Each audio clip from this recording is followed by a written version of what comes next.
నమస్తే. ఓం శ్రీ గురుభ్యో నమః. ఓం నమో భగవతే శ్రీ రమణాయ నమః. ఉపదేశసారం 13వ సూత్రం. లయ వినాశనే ఉభయరోదనే లయగతం పునర్భవతి నోమృతం లయగతం పునర్భవతి నోమృతం. లయ వినాశనే ఉభయరోదనే లయగతం పునర్భవతి నోమృతం. దీని యొక్క అర్థము, లయ వినాశాలనే రెండింటి వలన మనసు ఉనికిని కోల్పోతుంది. లయించిన మనస్సు తిరిగి ఉనికిలోకి వస్తుంది, కానీ ఒకసారి నశించిన మనస్సు తిరిగి ఉనికిలోకి రాదు అని ఇక్కడ మహర్షి మనకు వివరించారు.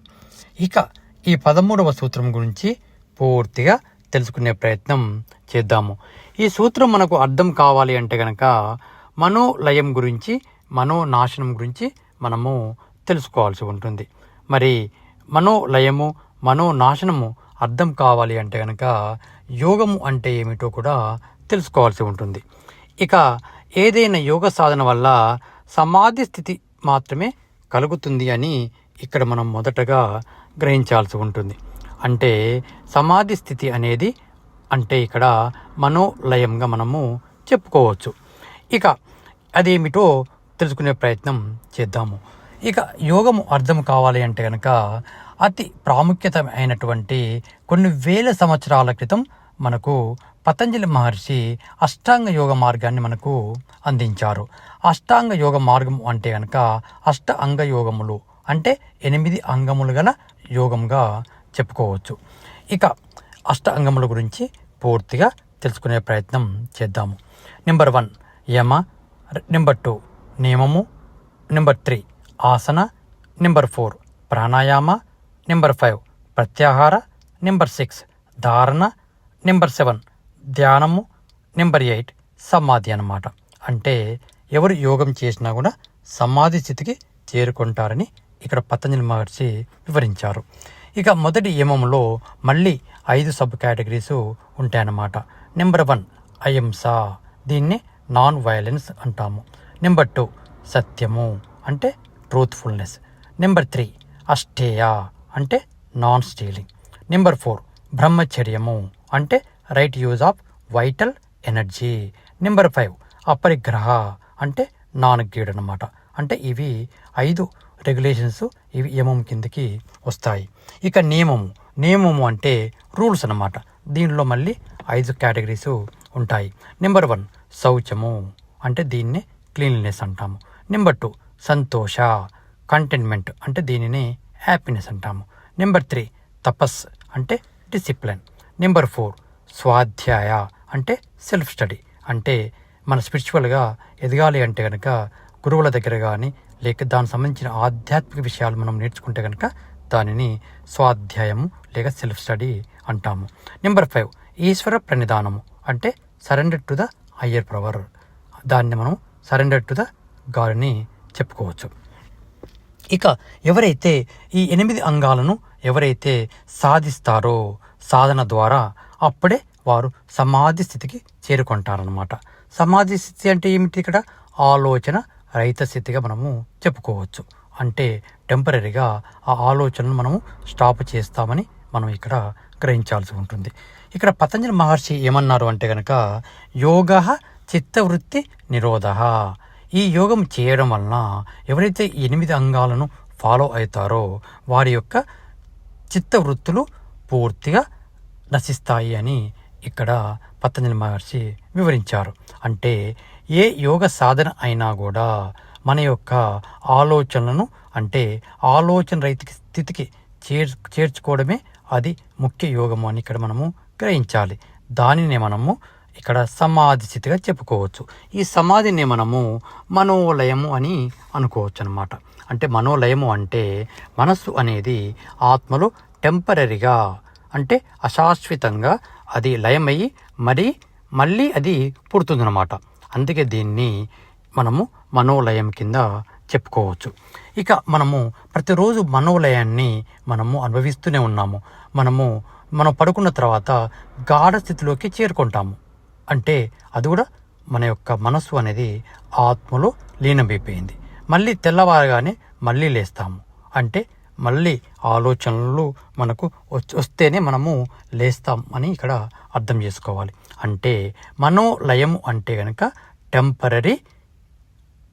టెంపరీగా ఆ యొక్క మనస్సును ఆత్మలో లయం చేస్తామని ఇక్కడ చెప్పుకోవచ్చు. ఇక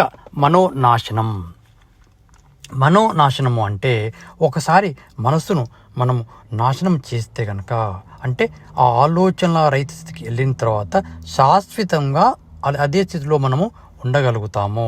దానిని మనము మనోనాశనంగా చెప్పుకోవచ్చు.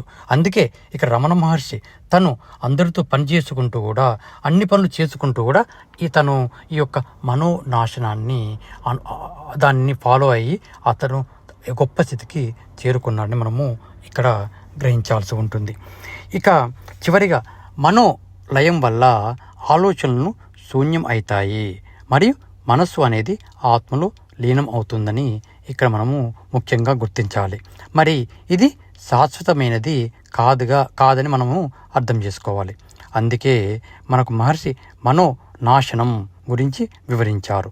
ఎవరైతే మనోనాశనాన్ని వాళ్ళు సాధిస్తారో వాళ్ళు ఆ యొక్క మోక్షాన్ని, ఆ ఆనంద స్థితిని వారు 24 hours అనుభవిస్తారనమాట వాళ్ళ జీవితంలో. అంటే ఇక్కడ మనోలయంలో కూడా ఆనందంగా ఉంటాము, కానీ అది అశాశ్వతంగా మనము గుర్తించుకోవాల్సి ఉంటుంది. ఎగ్జాంపుల్, మనకు ఈరోజు 1 కోటి రూపాయలు దొరికాయనుకోండి. ఓకే, ఆ రోజు మనం సంతోషంగా ఉంటాము. ఓకే, మళ్ళీ ఒకసారి ఆ 1 కోటి రూపాయలు మనకు పోయిన తర్వాత మళ్ళీ దుఃఖం అనేది వస్తుందన్నమాట. అంటే ఇది టెంపరీ ఆనందంగా చెప్పుకోవచ్చు. అదేవిధంగా మన యొక్క యోగ సాధన చేస్తున్నప్పుడు మనోలయాన్ని మనము పొందుతాము, కానీ ఆ సంతోషం అనేది ఎక్కువసేపు ఉండదన్నమాట. అంటే ఆ ఆనందం కూడా టెంపరీగా మనము ఇక్కడ అర్థం చేసుకోవాలి. అందుకని ఈ యొక్క మనోలయాన్ని మరియు మనోనాశనము లేదా లయ వినాశనము గురించి పూర్తిగా అర్థం చేసుకొని ఈ అష్టాంగ యోగ మార్గాన్ని ప్రతి ఒక్కరూ పాటిస్తే కనుక ప్రతి ఒక్కరూ ఆ యొక్క సమాధి స్థితికి చేరుకుంటారని మనం ఇక్కడ గ్రహించాల్సి ఉంటుంది. ఎందుకంటే మనకు ధ్యానం కుదరాలి అంటే కనుక మనకు శరీరము కూడా సపోర్ట్ చేయాల్సి ఉంటుంది. అదేవిధంగా మనస్సు కూడా మనకు సపోర్ట్ చేయాల్సి ఉంటుంది. అంటే ఇక్కడ మనస్సు అనేది, శరీరం అనేది ఇక్కడ చాలా ముఖ్యమైనవని అర్థం చేసుకోవాలి. దానితో పాటు మన యొక్క ప్రాణము కూడా చాలా ముఖ్యమైనది. ఎవరైతే ఈ 8 అంగాలను ఫాలో అవుతారో వారు శరీరాన్ని, వాళ్ళ యొక్క మనస్సును మరియు ఆ ప్రాణశక్తిని కూడా క్లీన్ చేసుకుంటారు. అంటే ప్రాణశక్తిని వాళ్ళు ఎక్కువగా గ్రహించగలుగుతారు అన్నమాట. ఎందుకంటే చిన్న మ్యాగ్నెట్ ఉందనుకోండి, దాని యొక్క పవర్ తక్కువ. అదే పెద్ద మ్యాగ్నెట్ ఉందనుకోండి, చిన్న అయస్కాంతాలను మ్యాగ్నెటిస్ కూడా అది అట్రాక్ట్ చేస్తుంది. అదేవిధంగా ఎవరిలో అయితే కనుక ఈ ప్రాణశక్తి ఎక్కువగా ఉంటుందో వారి యొక్క మనోబలము మరియు శరీరము ఎంతో సంతోషంగా ఉంచుకోగలుగుతారు. అందుకని ముందుగా ప్రతి ఒక్కరూ వారి పతంజలి మహర్షి సూచించినటువంటి యోగ మార్గాన్ని, అష్టాంగ యోగ మార్గాన్ని ఆచరించి వారి యొక్క చిత్తములను క్లీన్ చేసుకొని తర్వాత ఈ మనోలయాన్ని మరియు ఈ మనోనాశనాన్ని ఎవరైతే ఫాలో అవుతారో వారు ఆ యొక్క మోక్ష స్థితికి, ఆనంద స్థితికి చేరుకుంటారన్నమాట. అందుకని ప్రతి ఒక్కరూ ఈ సూత్రాలను మనం పాటించాల్సి ఉంటుంది. చివరిగా సర్వే జన సుఖినో భవంతు. ఓం శాంతి శాంతి శాంతి. Thank you.